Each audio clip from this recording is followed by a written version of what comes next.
des enfants.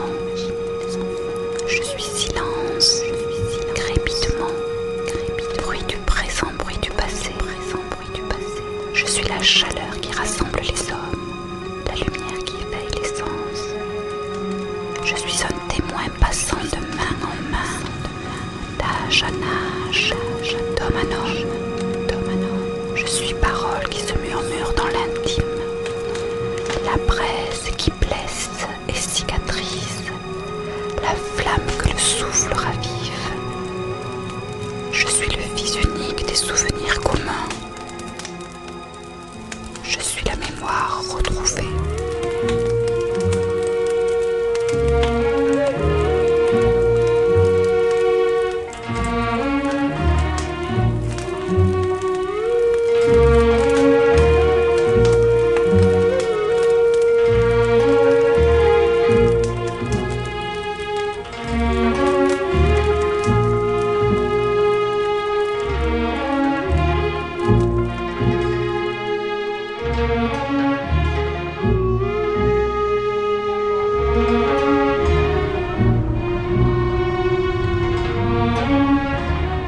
Un voyage dans le temps et dans l'espace.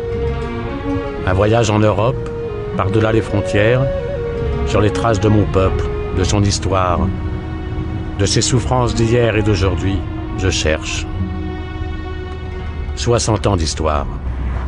Un voyage au bout de la souffrance d'un peuple d'errance. Un demi-siècle. À Auschwitz hier, l'Europe aujourd'hui.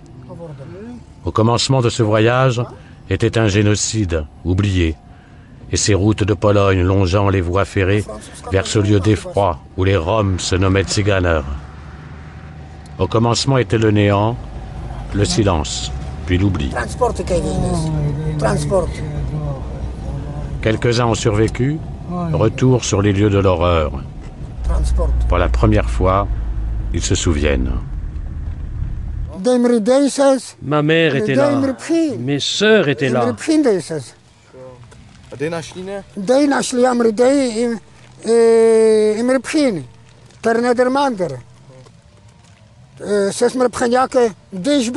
Ma jeune sœur avait 10 ans de moins que moi et l'autre avait 18 ans.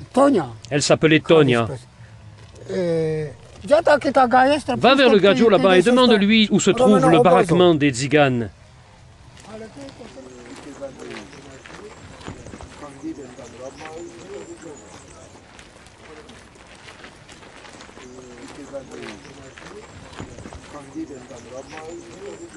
Ça, c'est le crématorium.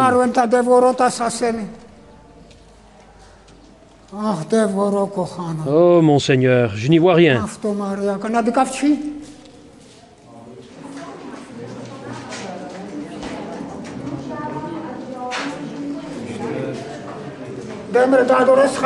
Ils ont brûlé mon petit papa et mes frères. Et ils ont brûlé mon père, ils l'ont brûlé. Ah, ma pauvre mère, c'est le crématorium.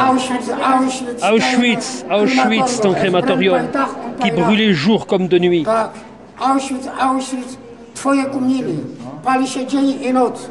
Et vous, où étiez-vous? Nous étions ici à Auschwitz, dans le camp central. Quel âge tu avais? J'avais 12 ans. Oui, j'avais 12 ans.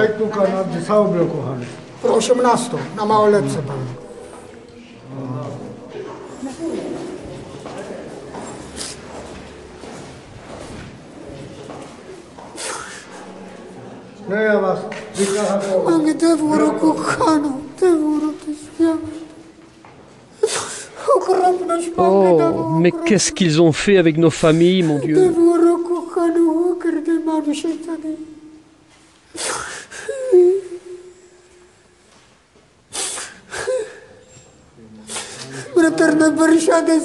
Toutes mes jeunes années où je suis resté ici, ces longs hivers. Oh, Hitler, qu'est-ce qu'il a fait? Notre pauvre vie, mon père, mes 2 frères, ma petite mère, mes petites sœurs.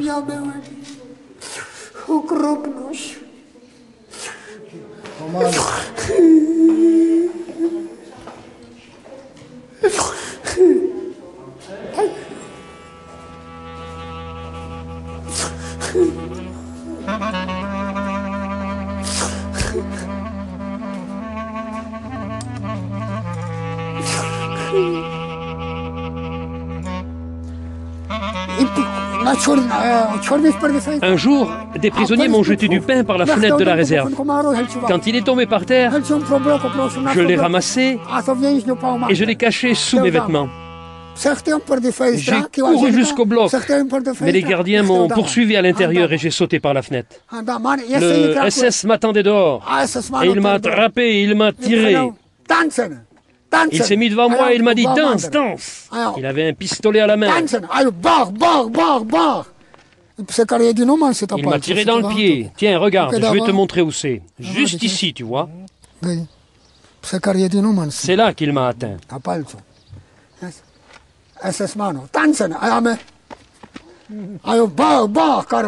Et il a tiré encore. Mais tu sais, j'ai été étonné qu'il ne m'ait pas tué.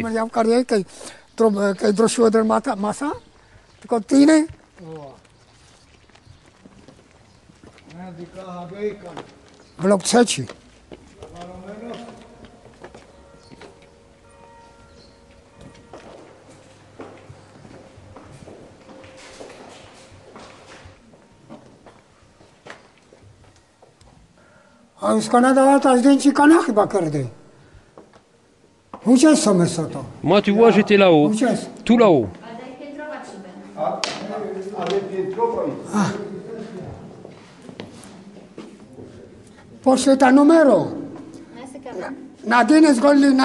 À tous, ils ont donné un numéro. Regarde le numéro.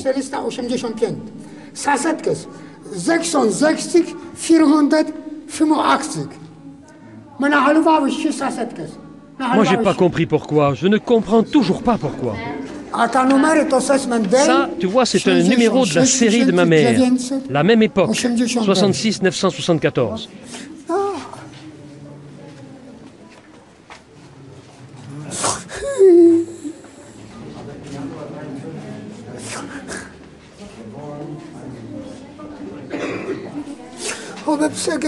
Mais que sont donc devenus mon père, ma mère, mes frères, mes sœurs, ceux que j'ai perdus dans ces baraquements de la colère?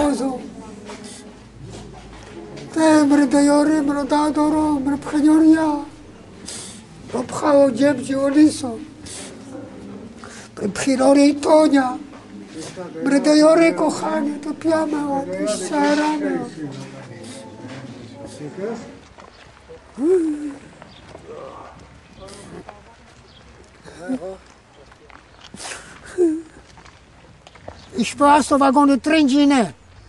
y avait 3 hommes pour pousser le wagon. C'était un wagon de pommes de terre. Et mon père a glissé et il est tombé. Alors le SS est venu et a donné des coups de pied à mon père. Il a mis son pied sur le cou. Et moi j'ai crié « Ne tue pas mon père, ne tue pas mon père !» Mais il a sorti son pistolet et a tiré. 2 coups de feu, il a tiré. Oyez, pourquoi as-tu tué mon père? J'ai voulu m'approcher de mon père. Et le SS m'a tiré en arrière et il m'a dit « Maintenant c'est toi qui pousses le wagon !» Et moi j'ai commencé à pousser le wagon et je pleurais, je pleurais.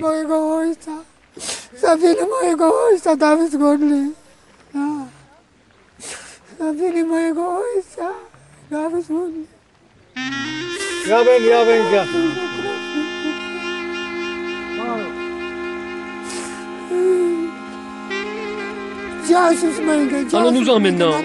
Allons-nous-en. J'en ai assez. Je ne veux plus être ici. «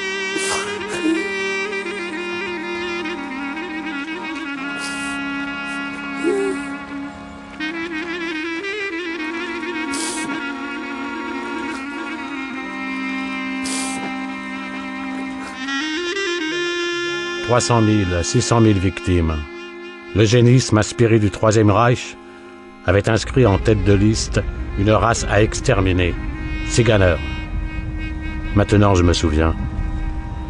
Un certain docteur Mengele, son génie scientifique, des expérimentations sur les enfants roms. Le voyage continue, longeant le fil de la mémoire.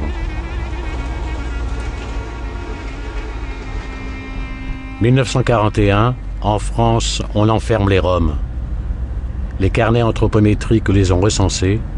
Des camps de concentration les enfermeront, gardés par des gendarmes ou gardes civils. Responsabilité française. Montreuil-Bellay était le plus grand d'entre eux, en Anjou. Encore une amnésie nationale. Toute la famille de chez nous, ils faisaient du spectacle ambulant. C'est-à-dire il y avait du cinéma ambulant à l'époque, il y avait du cirque. Et ils ont été arrêtés quand ils ont été bloqués du côté de Niort. On leur demandait d'arrêter de voyager qui sont tout abandonnés sans foutu le camp. En fait, ils avaient un métier ambulant. Ils ont quand même été arrêtés, Jacques. Ouais, oui. Alors, maintenant, et je pense que ça dépendait beaucoup des préfets, des ordres des préfets. Je crois que tous les préfets en ont mangé un petit peu. On a beau faire. Toutes les arrestations sont faites dans tous les départements de France. Il y a eu des arrestations partout, dans tous les départements. Il y avait un camp dans chaque département. Comme tes parents ont été arrêtés au début, ils sont arrivés en novembre 41. Ouais. Novembre 41, il n'y a eu que cette partie en planche qui a été occupée. J'ai trouvé un texte dans les archives de Quimper qui disait n'arrêter que les nomades de type Romani, c'est-à-dire ceux qui étaient bronzés, ceux qui avaient un aspect pas très catholique. Et donc la mesure raciale est très nette, c'est que les forains qu'ils arrêtaient étaient libérés le jour même, dès qu'ils justifiaient qu'ils n'étaient pas tziganes.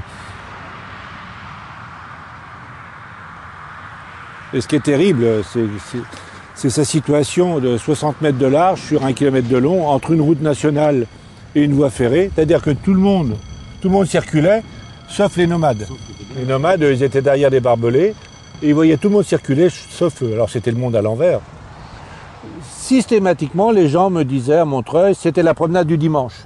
Le dimanche, et bon, qu'est-ce que vous voulez qu'on fasse pendant la guerre? Ils me disent, on allait au cimetière, qui est à la sortie de la ville, et puis après, ils venaient jusqu'au bout du camp. Ils attelaient la carriole avec le cheval, et hop, tout le monde venait voir. C'était en gros un zoo. Même les écoles institutrices avec les élèves, ils venaient. Mais les gens me disaient, oh, l'appartement, ils mangeaient tous les jours, ils n'étaient pas malheureux. L'appartement, ils étaient aussi bien là qu'à voler nos poules. Mais les gens étaient au courant, et ils ont oublié ce camp.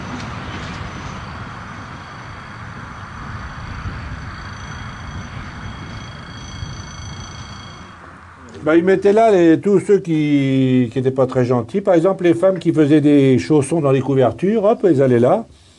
Poulouche, sa maman a été enfermée parce qu'elle avait abîmé les couvertures. Les noms gravés. Là, c'est Duval.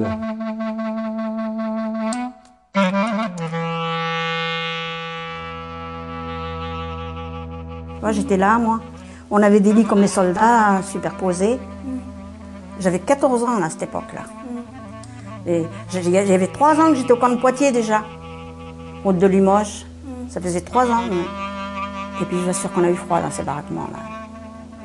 La froid, la faim, pas de feu. J'ai vécu pendant 3 ans route de Limoges, sans une miette de feu. J'ai pas vu de feu pendant 3 ans.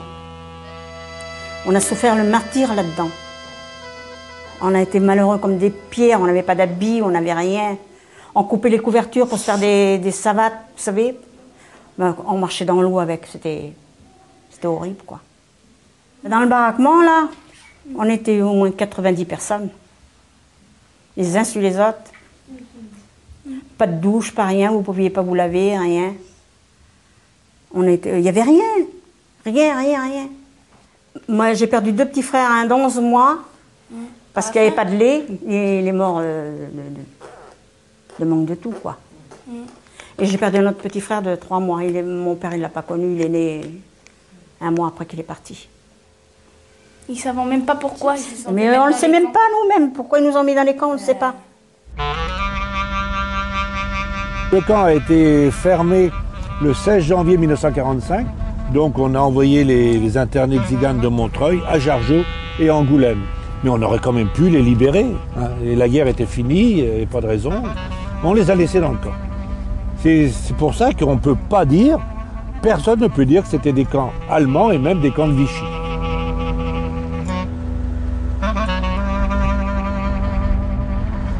Alors en ce lieu se trouvait le camp d'internement. Ils ont refusé le mot de camp de concentration qui était pourtant le terme officiel, de Montreuil-Bellay, de novembre 41 à janvier 45. Donc on ne dit pas que les internements ont eu lieu avant, Ils ont lieu après ailleurs. Plusieurs milliers d'hommes, de femmes et d'enfants tziganes y souffrirent victimes d'une détention arbitraire. Arbitraire, on ne dit pas qui est responsable.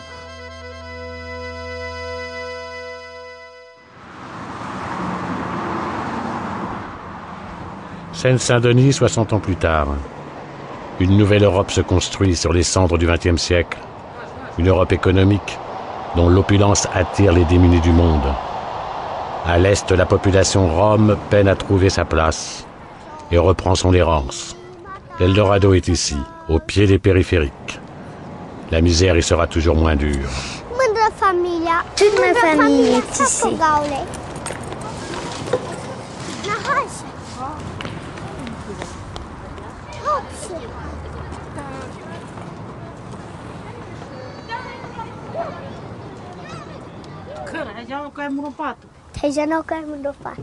Là, il y a mon lit.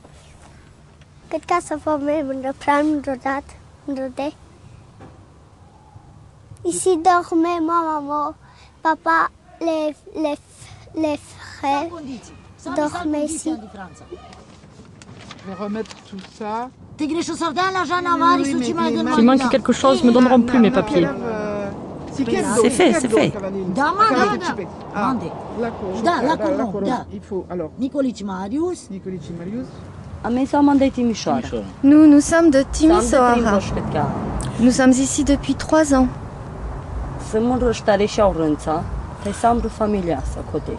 Je suis avec mes 4 enfants et avec toute ma famille. J'ai 3 enfants nés en Roumanie et un né en France. Les gadgets de Roumanie et les autorités nous battent et se moquent de nous. Ils nous insultent et ne nous acceptent pas. Ils n'acceptent ni nos enfants à l'école, ni nos maris pour du travail. Nous, on n'a rien, pas de travail, pas d'aide sociale comme les gadgets. On n'a aucun droit. Là-bas, lorsqu'un gadget dit que tu es rome, tzigane, toutes les portes se ferment. Tu ne peux faire aucune réclamation. Tout est fermé. Si c'était bien pour nous là-bas, on serait resté chez nous, près de nos familles. Nous ne serions pas venus en France pour vivre au milieu des poubelles avec des rats qui mordent nos enfants.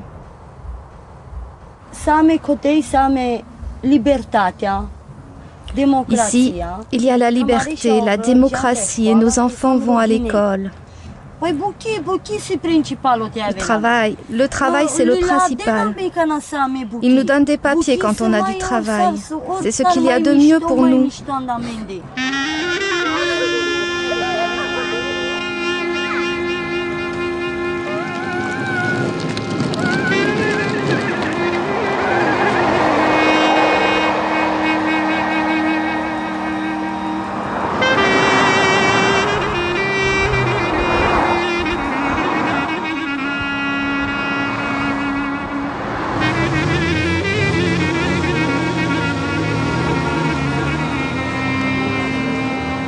Un peu plus loin, à quelques kilomètres de là, un squat, à Montreuil.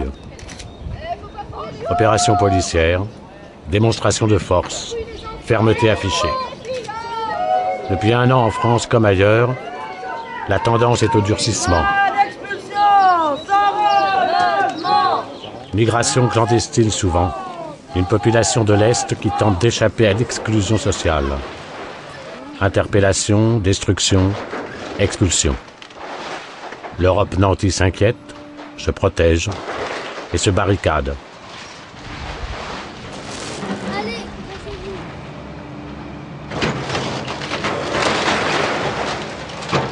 Pourquoi ils viennent ici? Pourquoi ils vont pas autre part? Pourquoi ils vont pas trouver un logement? Bah ils ont raison les policiers. Ils ont raison les policiers. Bah alors ils ont qu'à s'en trouver. Ils ont qu'à travailler. Ils travaillent, ils se lèvent à 4 heures pour aller chercher des fleurs. Je sais pas si toi tu te lèves à 4 heures pour travailler. Ils travaillent. Oui. Eux ils travaillent. Oui. Eux ils travaillent. Ils volent des sacs. Ils volent des sacs. Il y a une femme qui s'est fait voler un sac. Et une fois, il y a aussi un noir qui a fait ça. Une fois, il y a aussi un arabe qui a fait ça. Hein? Tu sais comment ça s'appelle, les gens qui disent... Bah parce que c'est du racisme. Parce que comment vous croyez que ça s'est fait, la population de Montreuil? Il n'y a que des gens blancs, 100% de matière grasse, il n'y a que des gens riches à Montreuil. Quand vos parents sont venus et vos grands-parents, vous croyez qu'ils ont été bien accueillis?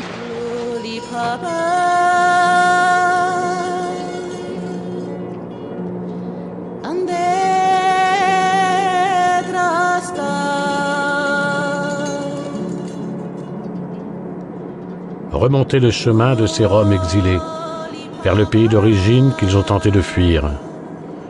Quelle réalité, quelle exclusion, quelle misère les ont poussés à nouveau sur les routes incertaines de cette nouvelle Europe. La Roumanie, 2 millions de Roms, 10% de la population d'un pays en transition, en proie à de nouvelles formes de nationalisme. Bucarest brille encore de la gloire passée de l'ère Ceausescu. Vitrine mégalo qui cache un envers du décor bien plus sombre. L'assimilation forcée, la sédentarisation, puis la chute du régime plonge aujourd'hui la communauté rome dans une situation désastreuse. Ici, l'économie de marché a un goût amer.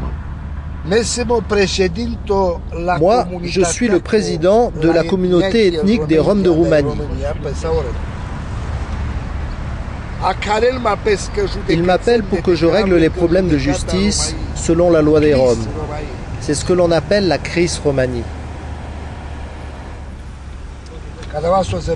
Voilà, ça c'est le quartier Tzigane de Zabreutzi. Regardez bien. Dans les faubourgs de la ville, loin des dorures des palais, les ghettos roms se multiplient. Hier sous-prolétaires, ils sont aujourd'hui sans travail, sans aide sociale et menacés d'expulsion.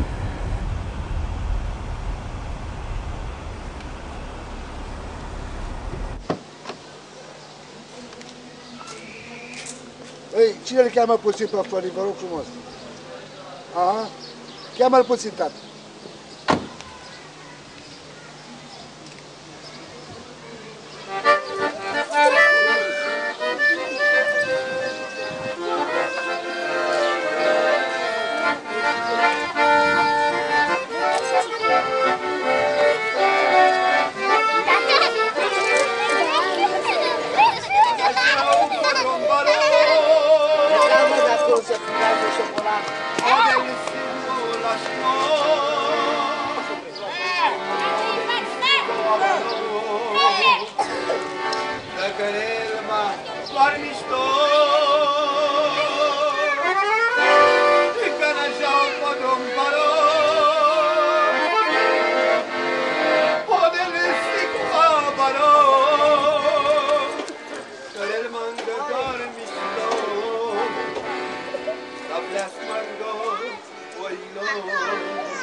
Tu vois, ça c'est mes Roms à moi.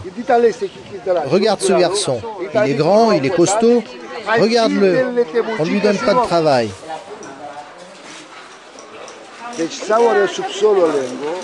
Tous les sous-sols sont pourris et toutes les installations sont cassées. Il y a des rats et l'eau qui arrive est infectée. Et tous les enfants sont malades à cause de l'eau qu'ils boivent.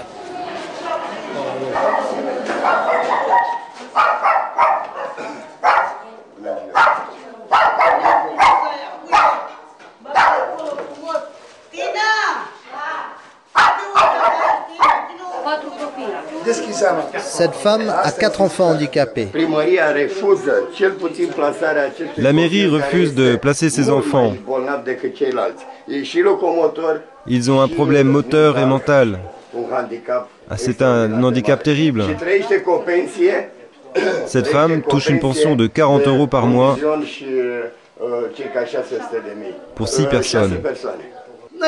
Moi, je ne sais pas quoi faire.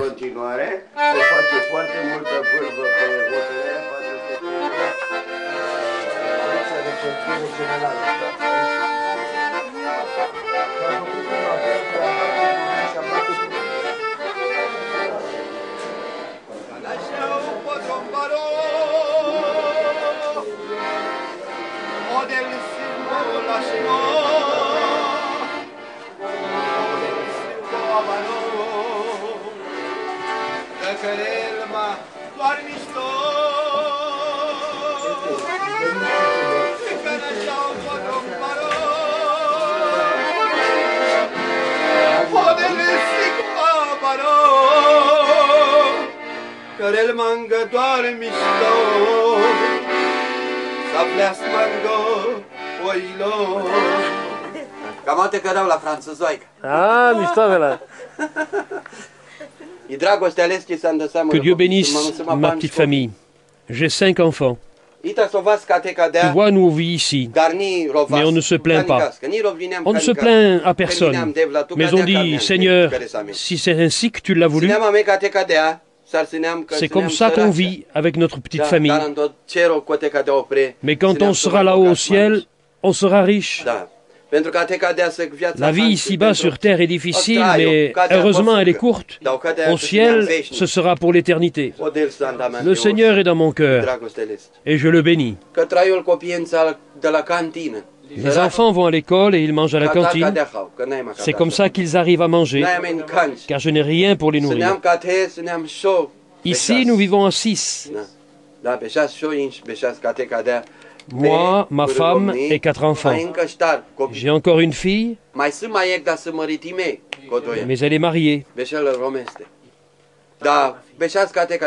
Les garçons dorment là, moi et ma femme ici, et les 2 filles là-bas. Un jour on mange, un jour on ne mange pas.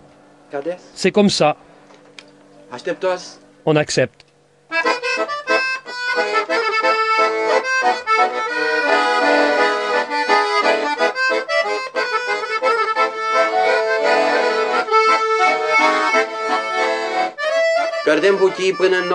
J'ai travaillé jusqu'en 1995. J'étais contrôleur dans les bus. Et le temps est venu où ils ont fait de grandes restructurations.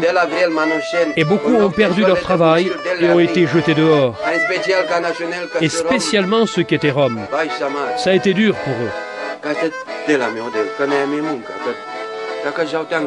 Que Dieu nous aide quand il n'y a pas de salaire. Ils disent, eux, qu'il n'y a pas de discrimination. Mais il y a de la discrimination.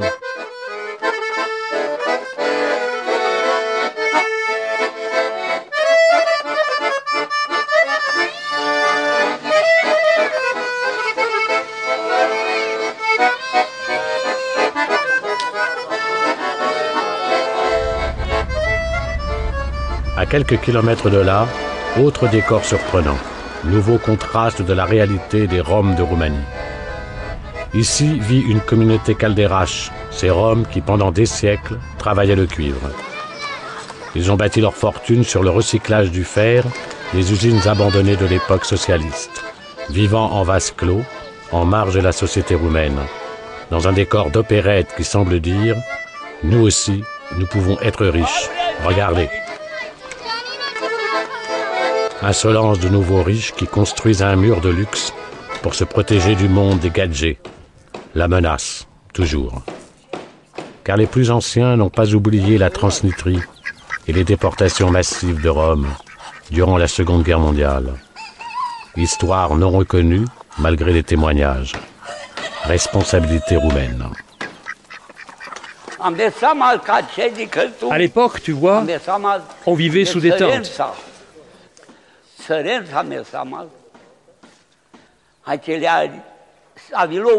Et voici qu'un jour est arrivé un ordre des autorités pour qu'on nous déporte dans un camp en Transnistrie.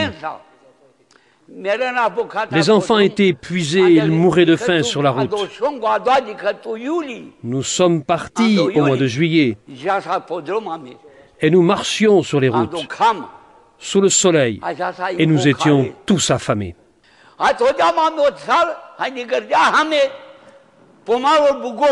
Et quand nous sommes arrivés dans notre camp, nous étions des milliers. Il y avait peut-être 1 million de Roms. Et c'était l'hiver. Et nous avons construit des cahutes en terre et en branchage dans notre camp. Ceux qui étaient les plus riches ont pu faire des cabanes, mais les pauvres, ils ont passé l'hiver dehors. Ils mouraient tous. Les enfants mouraient. Je ne te mens pas, je te le jure, je ne te mens pas. Ah, ce qu'on a vécu. Que Dieu me frappe, que Dieu me frappe.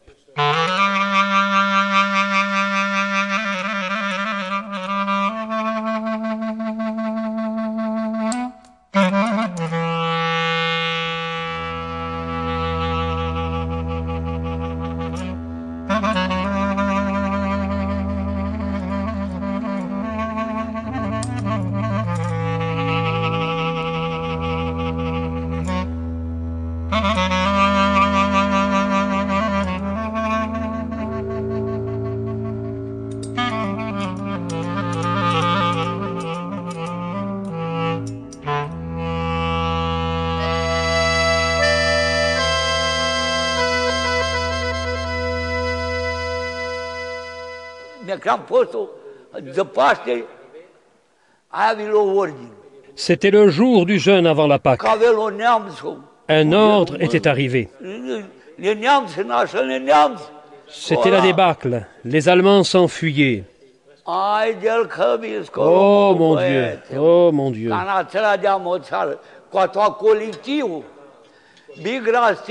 Alors nous sommes partis du camp. Nous n'avions plus rien, pas de chevaux, pas de chariots. Vous vous rendez compte? Plus de chariots, plus de chevaux. Nous avons pris nos enfants sur le dos, quelques vêtements, et ce que nous pouvions charger sur nos épaules. Ils étaient tous épuisés.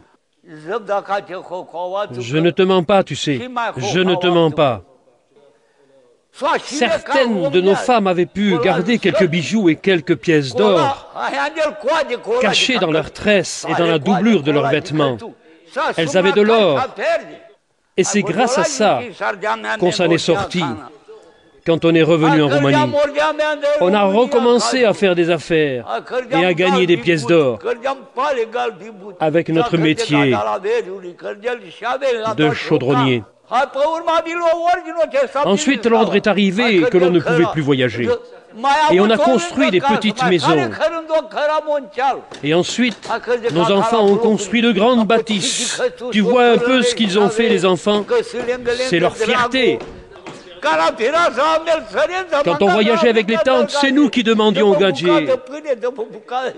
Donne-moi quelque chose pour vivre, donne-moi un morceau de pain. Maintenant, c'est les gadgets qui nous demandent à manger et à boire.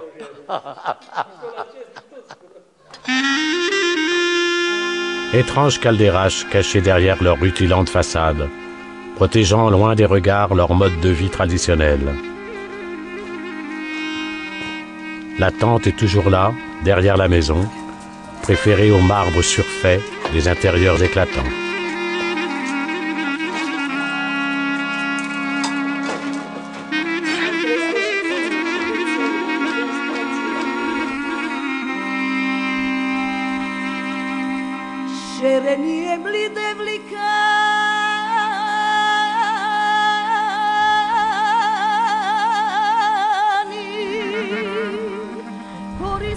Reprendre la route vers la Transylvanie, une Roumanie profonde en proie à ses vieux démons.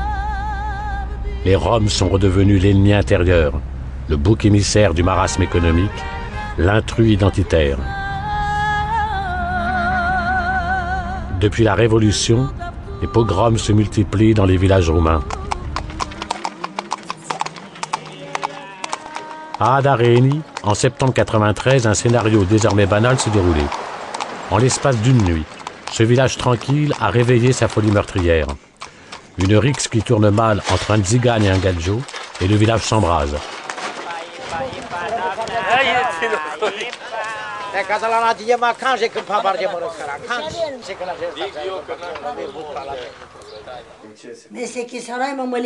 J'étais en train de faire cuire la polenta dans la cuisine derrière. Je suis sortie avec le lait que je venais de traire Et j'ai vu à ce moment-là que la maison était en feu. Alors, j'ai tout jeté par la fenêtre et j'ai essayé d'éteindre le feu. C'est là que j'ai vu qu'il y avait tout un groupe de gadgets qui arrivait. Et puis une femme a crié « On va brûler toutes vos maisons !» Et elle m'a enfoncé un bâton dans la bouche. Ils étaient venus avec des bâtons. Ils ont aspergé d'essence la maison et ils ont mis le feu partout. Ils ont brisé les vitres avec leurs bâtons. Moi, j'ai pris mon fils par la main et j'ai couru me réfugier chez mes voisins. Et pendant ce temps-là, ma maison brûlait. Combien il y a eu de morts ici? Il y a eu 4 morts quand même ici. Tout le village les a poursuivis et ils les ont frappés jusqu'au bout des ongles. Ils étaient en sang. Les villageois les aspergeaient d'eau et les frappaient encore. Ça n'était fini d'eux. Ils hurlaient « Maman, maman !» Et ils sont tous morts. Il y en a un, ils l'ont coupé en morceaux, comme ça. Un autre a été entièrement brûlé. Mon neveu a retrouvé ses bras et ses jambes au milieu des cendres.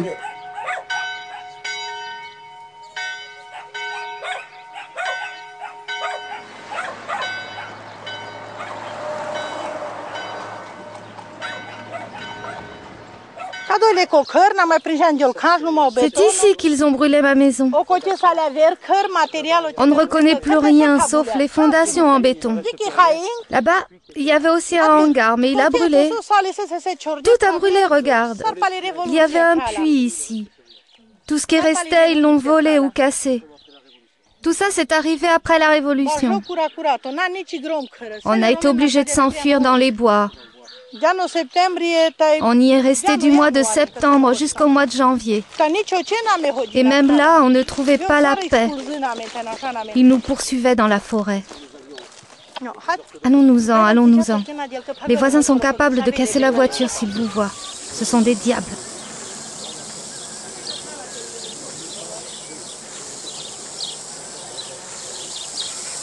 Qu'est-ce que vous avez fait, vous, le jour où il y a eu l'incendie? J'étais ici, bien sûr. Oui, j'étais là. Et tout le village est allé brûler les maisons? Tout le village. Surtout les jeunes. Ils sont allés mettre le feu là-bas. Mais est-ce que les Roumains avaient raison de leur brûler leur maison? Oui. Ah oui, oui.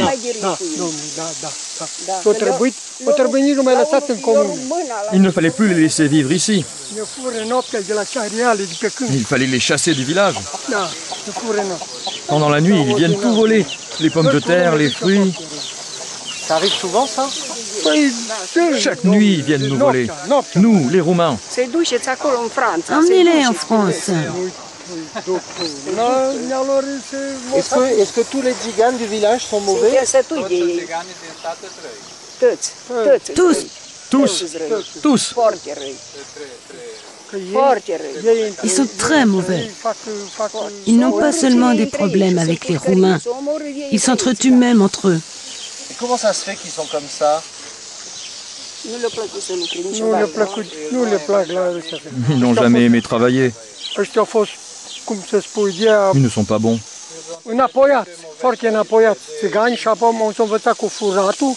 Ce sont des primitifs habitués à voler. Ça peut pas être bon, un gitan.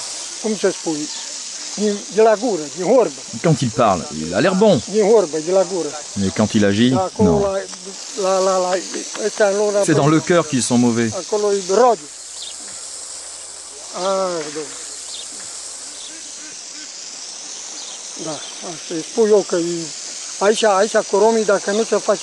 Si rien n'est fait, il va encore y avoir un malheur ici.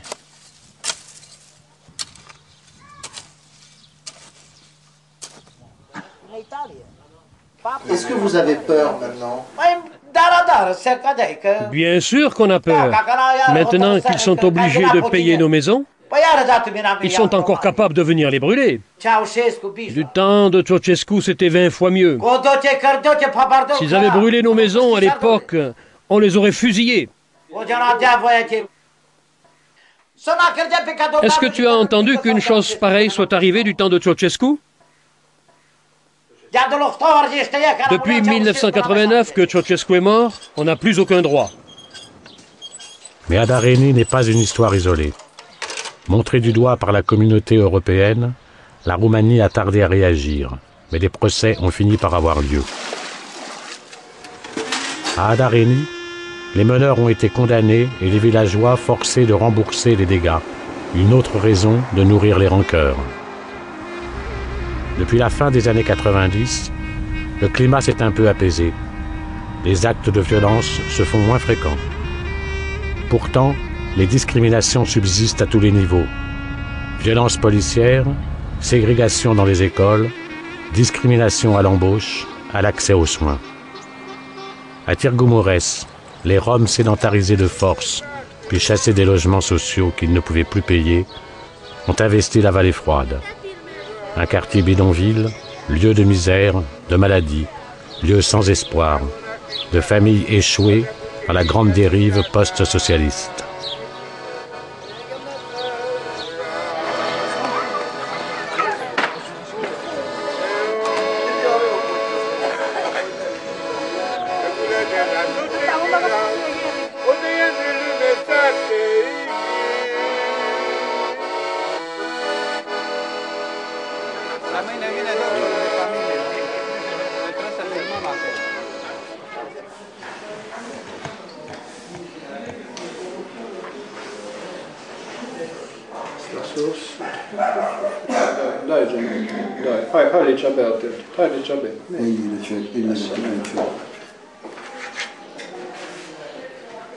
À Târgu pour 50 000 Tsigans, il y a 2 médecins. Et les spécialistes non Tsigans, très difficilement veulent entrer pour travailler dans le monde Tsigan à cause des maladies. On a peur des maladies portées des Tzigans, surtout dans les cabinets médicaux. Par l'image, car moi, par exemple, je travaille dans le monde Tsigan, mes collègues médecins disent « Oh, tu travailles avec les Tzigans, mais qu'est-ce qui s'est passé avec toi? Tu travailles avec les Tzigans » et je dois beaucoup me justifier, car ils sont des hommes aussi, car ils sont des êtres humains aussi.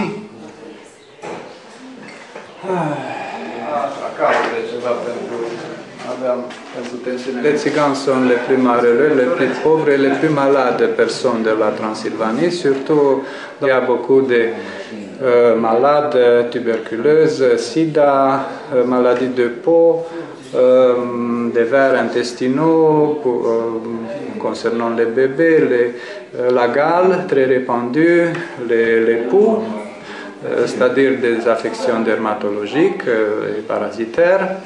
Et en parlant dans un mot, ce sont les maladies de la misère.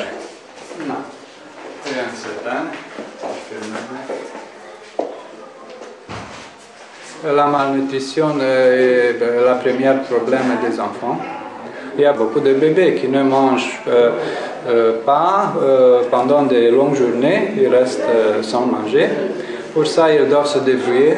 Débrouiller, ça veut dire piquer, travailler au noir, enfin mendier, les filles se prostituer, ils doivent survivre, non?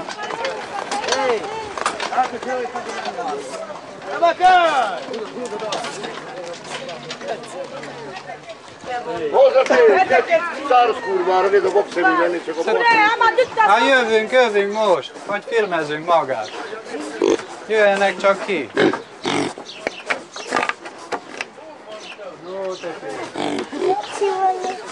Am pisuritate, n-am cătran, n-am nimic, n-am lemnărie. Elle dit qu'elle a 7 enfants, son mari est mort depuis 10 ans. Je lui ai donné un papier pour s'interner à l'hôpital car elle est malade, mais elle ne peut pas laisser ses 7 enfants seuls. Elle vit d'une retraite. De ces 35 € vivent 8 âmes. Chaque maison a sa tragédie ici dans la vallée froide.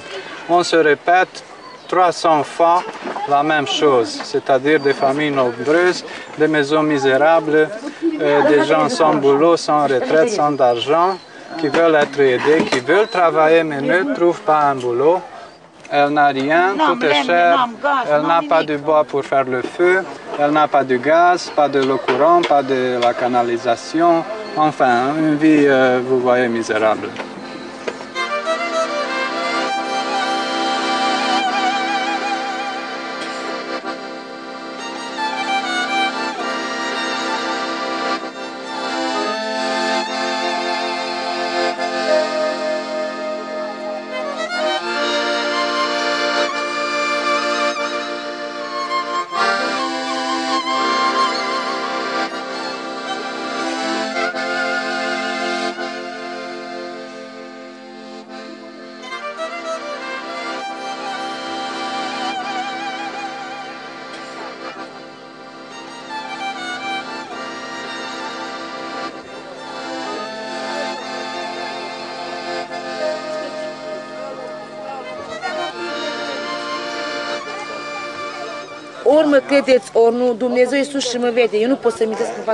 Vous me croirez si vous voulez, ça fait 3 jours qu'on n'a rien mangé.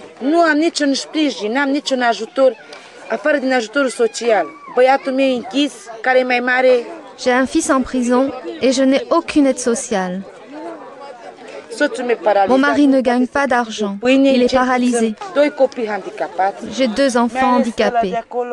Il y en a un, quand il a faim, il mord sa main. Il est toujours en train de pleurer. On est obligé de le taper pour le faire taire.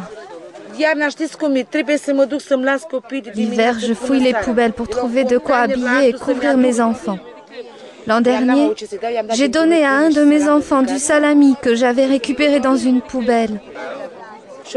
Il en est mort. Je suis désespérée et je sais que mes enfants seront des ratés. Ils n'auront pas de boulot plus tard. Ce seront des mendiants.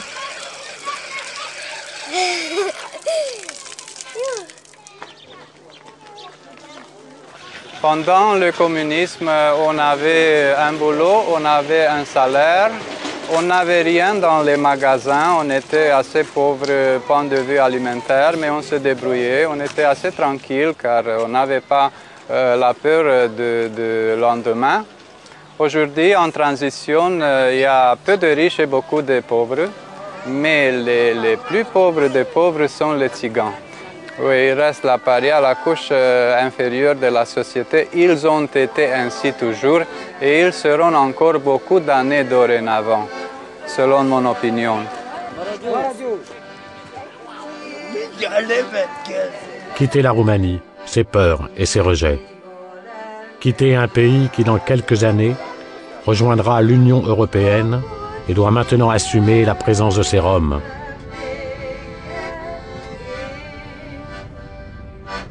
Le voyage continue. Une route vers le sud, les Balkans, autre terre de chaos, d'éclatement nationaliste. Les Roms ont fui le Kosovo au lendemain de la guerre. Une épuration ethnique en chasse une autre. Nouveau bourreau, les Albanais. Depuis 4 ans, oubliés de tous, ces Roms attendent, parqués dans des camps de Macédoine, une solution qui n'arrive jamais.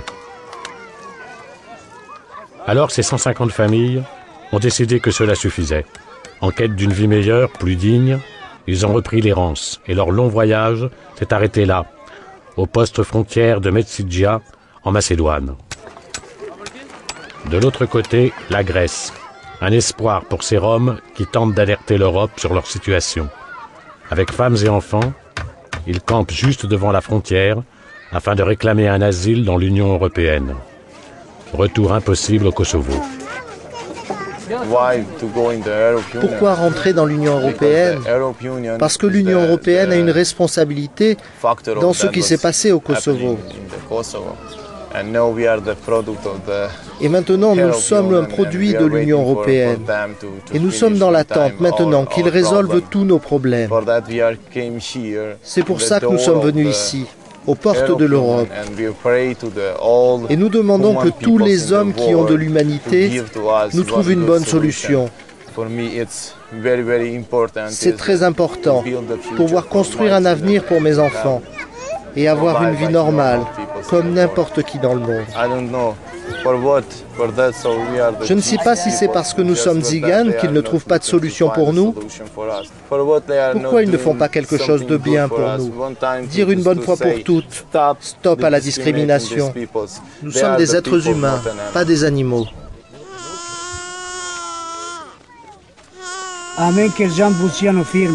Nous travaillons dans des entreprises. Comme 90% des Roms du Kosovo. Et nous étions socialement intégrés. Nous sommes venus en Macédoine. Et c'est là que la misère nous a rattrapés. Il y a ici, en Macédoine, 6000 Roms du Kosovo.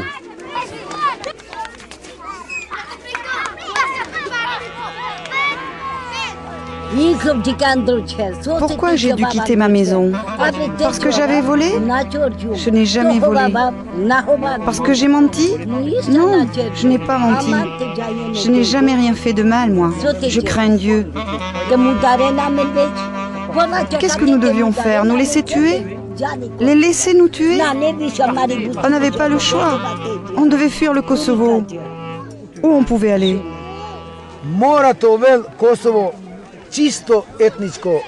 Ce qu'il voulait, c'est que le Kosovo soit ethniquement pur, uniquement albanais. C'est pour ça qu'il ne nous acceptait plus. 5 fois je suis retourné au Kosovo pour voir, mais il n'y a aucune chance pour nous d'y retourner. Ma maison est là-bas. Où est-ce que je peux aller?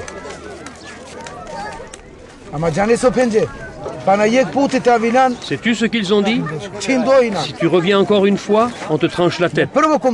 C'est un avertissement. Comment est-ce que tu veux que je retourne là-bas? Et comment est-ce que je vais vivre ici? Comment est-ce que je vais nourrir mes enfants? Je ne veux pas être considéré comme un parasite. Mais la situation est dans l'impasse. La Grèce, la Macédoine et l'Union européenne font la sourde oreille. Depuis les premiers jours, Nicolas Georgi est à leur côté. Tzigan lui-même, il fait partie de cette élite rome qui aujourd'hui se bat pour une véritable reconnaissance des droits de cette minorité. Responsable du dossier Rome à l'OSCE, l'Office pour la sécurité et la coopération en Europe, il tente chaque jour une médiation délicate pour convaincre les Roms de quitter la frontière et de déposer des demandes officielles d'asile.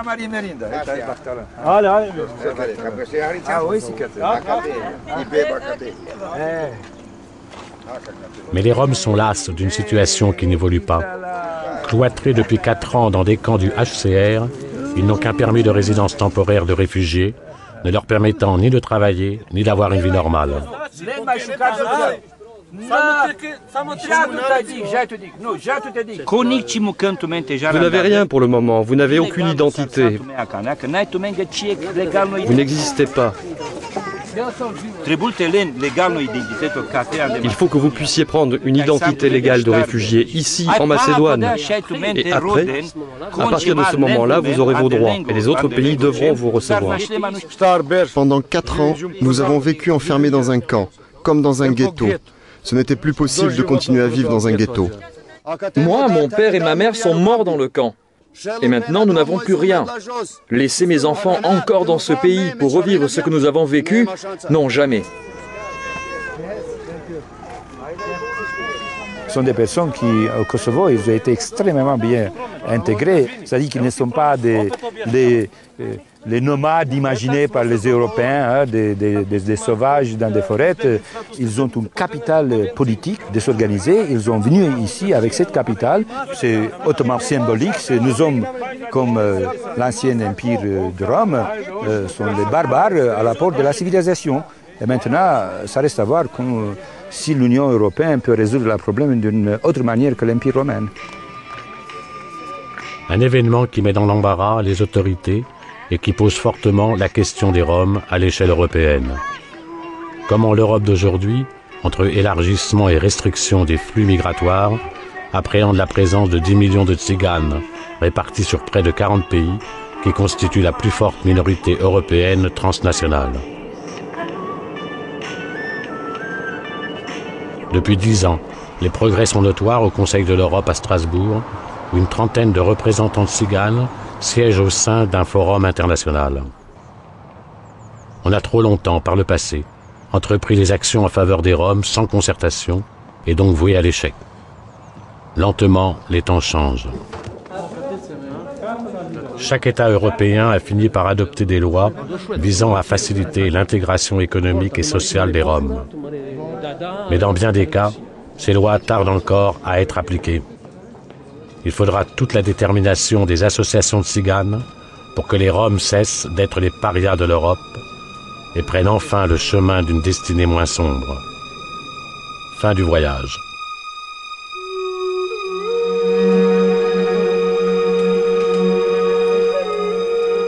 Ô pauvre de moi à jamais, ô toi père, mon père, toi sans sépulture, nous sans foyer, sommes-nous du vent le jouet, du monde le rebut? Où encore, jusqu'où encore? Ô toi, douce mère, sur quelle pierre me dresser pour t'appeler? Le ciel nous est fermé, et où que j'aille, la terre est vide sans une âme.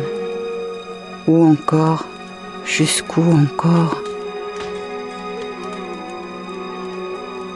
Qui s'approche, qui s'éloigne parmi les routes perdues de l'existence.